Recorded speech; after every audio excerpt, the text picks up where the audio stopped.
Halo Jackie. Sawa, na ndo ametole ndo. Sawa.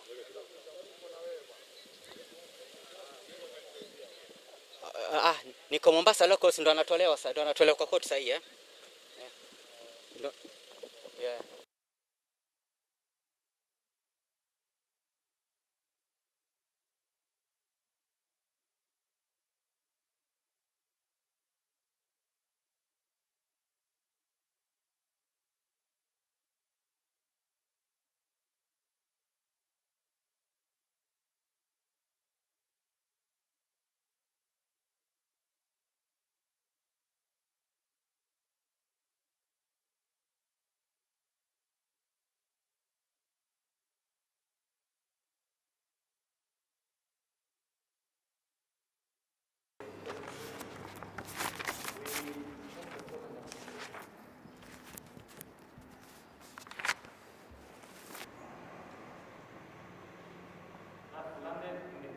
Please hold on.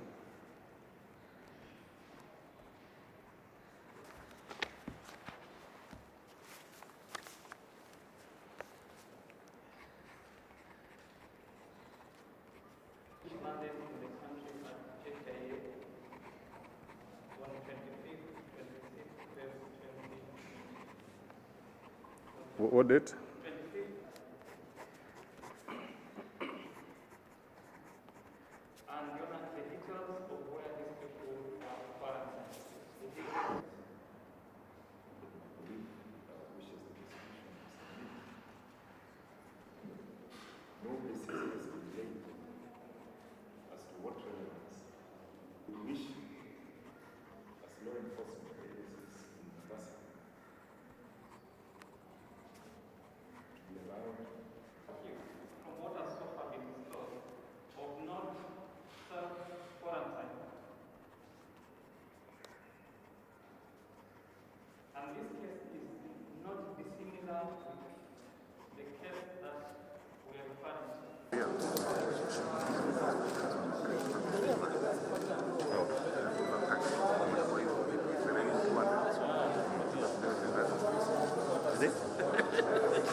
On the third issue, whether or not the accused person deferred self-quarantine measures required of him is an issue that is not relevant at this stage.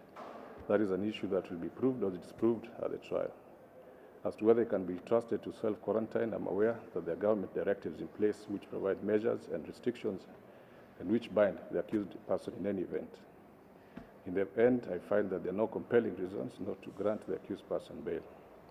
I also find that the accused person was admitted to Coast General Hospital and discharged after doctors were satisfied he was in good health and will not pose a danger to the public despite the threat posed by the epidemic that is COVID-19.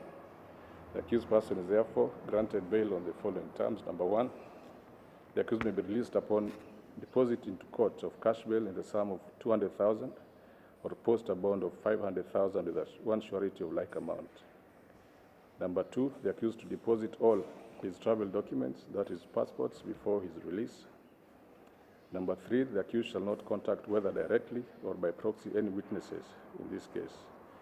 Number four, the accused to self-quarantine for 14 days from today's date at his house within Mombasa as prescribed by his doctor on his discharge from hospital on the 3rd of April 2020, and thereafter comply with the government directives on self-distancing, curfew, and movement restrictions, failing which the court will be at liberty to cancel his bond or bail. Our position has been before court that he never gave his samples for testing, an issue that certainly is contentious that has to be verified by court. More importantly is that our position still remains that Saburi never tested positive for COVID-19. The travel itinerary, I think, is subject to also contention, and we wait for the day when we'll have a day in court.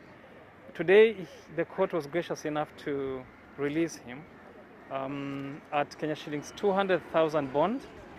That's being processed now. He has also been ordered to deposit all his travel documents. We have them. We're also in the process of depositing that.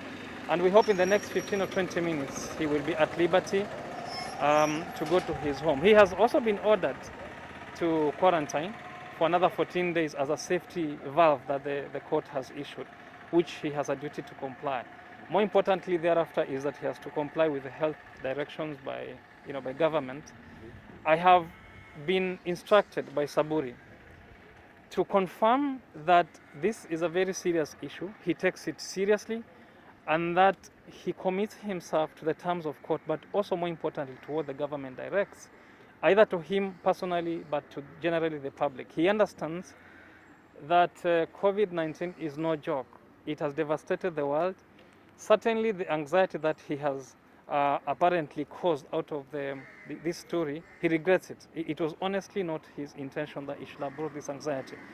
He will abide by the law, he will have his day in court, and justice ultimately will be done. But he passes the message that he is very remorseful for the environment as created by the incident as alleged.